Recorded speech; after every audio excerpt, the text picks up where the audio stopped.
नमस्कार, मैं हूं दीपाली। आइए नजर डालते हैं 16 दिसंबर की कुछ खास मॉर्निंग अपडेट्स पर। ट्रंप ने बीबीसी के खिलाफ दर्ज किया मुकदमा, $10 अरब का मांगा हर्जाना। राष्ट्रपति डोनाल्ड ट्रंप ने सोमवार को बीबीसी के खिलाफ 10 अरब अमेरिकी डॉलर के हर्जाने की मांग करते हुए मुकदमा दायर किया। उन्होंने ब्रिटिश प्रशासक पर मानहानि करने के साथ साथ भ्रामक और अनुचित व्यापार प्रथाओं का आरोप लगाया है। बीबीसी पर 33 पन्नों के इस मुकदमे में राष्ट्रपति ट्रंप की झूठी, मानहानिकारक, भ्रामक, अपमानजनक, भड़काऊ और दुर्भावनापूर्ण तस्वीरें प्रसारित करने का आरोप लगाया गया है। इसमें इसे 2024 के अमेरिकी राष्ट्रपति चुनाव में दखल देने और उसे प्रभावित करने की खुली कोशिश करना बताया गया है। मैक्सिको में दर्दनाक विमान हादसा, इमरजेंसी लैंडिंग के दौरान क्रैश हुआ प्लेन, 7 लोगों की मौत। मैक्सिको में एक छोटा निजी विमान दुर्घटनाग्रस्त हो गया। इमरजेंसी लैंडिंग की कोशिश के दौरान हुए इस हादसे में कम से कम 7 लोगों की मौत हो गई। हादसा इतना भीषण था कि विमान के टकराते ही इलाके में आग लग गई और अफरा तफरी मच गई।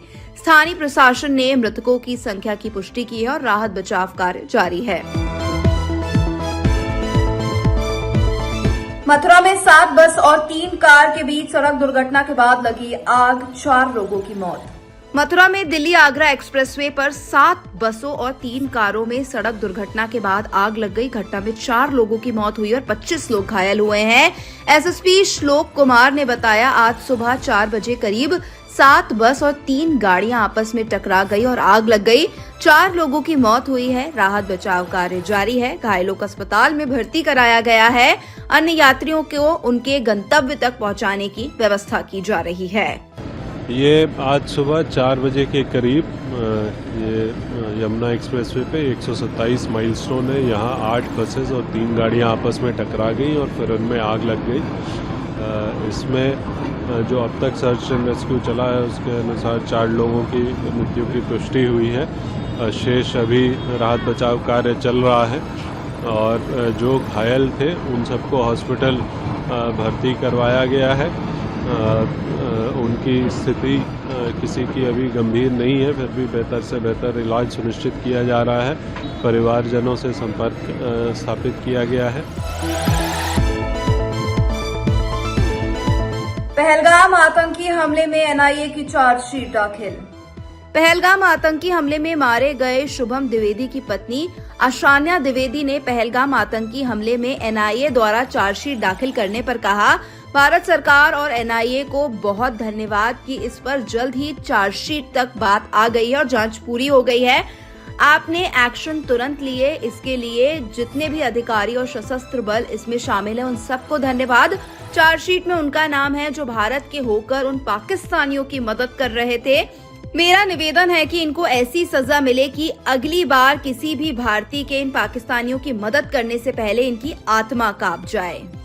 सबसे पहले एनआईए और भारत सरकार को बहुत थैंक यू कि आपने इतनी जल्दी इस चीज़ पे चार्जशीट तक बात आ गई, इन्वेस्टिगेशन कंप्लीट हो गई और जैसे कि ऑपरेशन सिंदूर हुआ या ऑपरेशन महादेव हुआ, आपने एक्शंस तुरंत लिए हैं, जिसके लिए जितने भी अधिकारी इसमें इन्वॉल्व हैं उन सबको थैंक यू। जितने भी आर्म फोर्सेस इन्वॉल्व हैं उनको थैंक यू और हमारी सरकार को बहुत बहुत थैंक यू। पहला। दूसरी चीज़ ये कि चार्जशीट में 2 ऐसे नाम, पहले ऐसा नाम उन 3-4 लोगों का है जो हिंदुस्तान में होके, भारतीय होके उन टेररिस्ट की मदद कर रहे थे। मेरा हाथ जोड़ के निवेदन है कि इनको ऐसी सज़ा मिले, ऐसी इस तरीके की सज़ा मिले कि अगली बार कोई भारतीय किसी टेररिस्ट की हेल्प करने से पहले उसकी रूह कांप जाए। इस तरीके की सज़ा एग्जाम्पल हमें, हमारी सरकार को, इन एनआईए को और जो भी इन्वेस्टिगेशन पॉलिसीज़ हैं उसके अंतर्गत करना पड़ेगा, क्योंकि कल को फिर कोई दूसरा इंसान उन्हें घर, उन्हें रोटी, उन्हें मकान और हर ज़रूरत का सामान हिंदुस्तानी हो के यहाँ का खा के, यहाँ पे रह के, यहाँ पल भर सब कुछ यहाँ का करते हैं और मदद टेररिस्ट का करते हैं। क्यों? पैसों के लिए। ये मुझे समझ में नहीं आता। और दूसरा, एक 2-3 नाम आए थे, उसमें एक भट्ट है, शाहिद भट्ट का नाम आया था, साजिद भट्ट या शाहिद भट्ट। ऐसे लोग जिनके ऊपर 10 लाख का इनाम इतने समय से है, उन लोगों का नाम इसमें आ रहा है कि वो इनमें इन्वॉल्व हैं।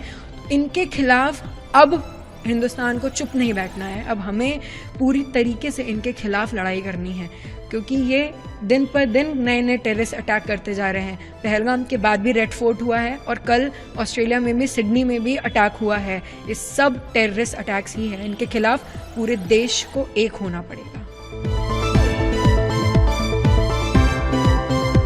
पीएम मोदी बोले, आतंकवाद के खिलाफ हमारा रुख एक जैसा और साफ।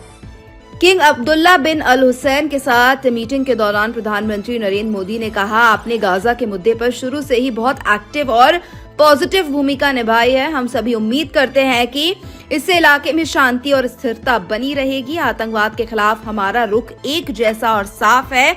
आपके नेतृत्व में जॉर्डन ने आतंकवाद, उग्रवाद और कट्टरपंथ के खिलाफ पूरी इंसानियत को एक मजबूत और रणनीतिक संदेश दिया है।